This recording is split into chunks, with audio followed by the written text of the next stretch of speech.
get you in a happy mood. Let's get our first question here, Jim. This one was sent in to cornydrivethru@gmail.com from John in Germany. It's entitled, Give Omega a Chance. Oh, for fuck's sake. Jim, what would it take for Kenny Omega to make up and gain your respect for wrestling a blow-up doll? I get it, that it was stupid, even for independent wrestling. But he's put on some hellacious matches recently versus Jericho, whom I know you respect. If Jericho endorses Omega, can't you take another look? When he wrestled the doll, he was a nobody, trying anything, but he has worked his ass off to become a real star that no longer has to do that stupid shit. He got over in Japan, which ain't that easy for an American wrestler. He was Canadian. Let's be honest, some really good wrestlers have stooped to doing some really stupid shit. Mick Foley talked to a sock puppet. Dustin Rhodes painted himself like a giant gay Emmy Award. And I don't even have any clue what the hell Bray Wyatt is doing playing some sadistic Mr. Rogers. And if WWE is ever going to get its shit together and improve its product, rooting for Kenny Omega and AEW might be necessary. A lot of great wrestlers had stupid gimmicks before they figured it out. What do you say, Jim? Give Omega another chance? Well, now that it's been phrased that way, I'm going to give Kenny Omega another chance. Really?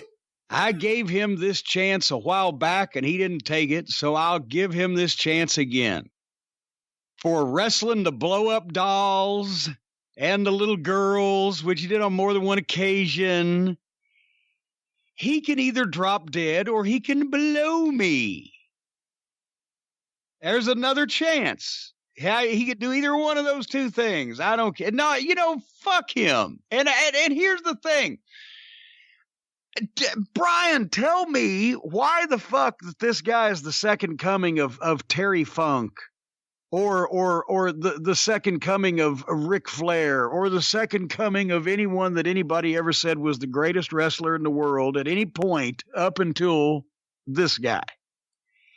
I don't like that whiny voice. I don't like those goofy facial expressions. I don't like that Ultimate Warrior-ish whole fucking shake head fucking vibe thing he's got going on. The hair's goofy. Every time I read the transcript of an interview with him, because I can't listen to that voice for that long, because I can't take anything he says seriously, because he's always making goofy faces. In one of the recent magazines, I read a transcript of an article with him, and as I mentioned, it sounded like he thought that he was Laurence Olivier on the stage at the fucking Hammersmith instead of the goddamn supposed professional fighter simulating conflict. I don't think that we would like to hang out with each other in person. I think we are another of the thinks of each other, thinks of things in a completely opposite fashion. And did I mention, fuck him. He shouldn't have got this fucking far to be given these chances because he wrestled blow-up dolls and 7-year-old girls in front of fucking fans. I don't care whether he's a nobody or not.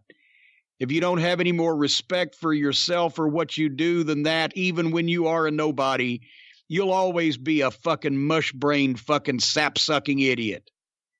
And that's what he comes off as to me.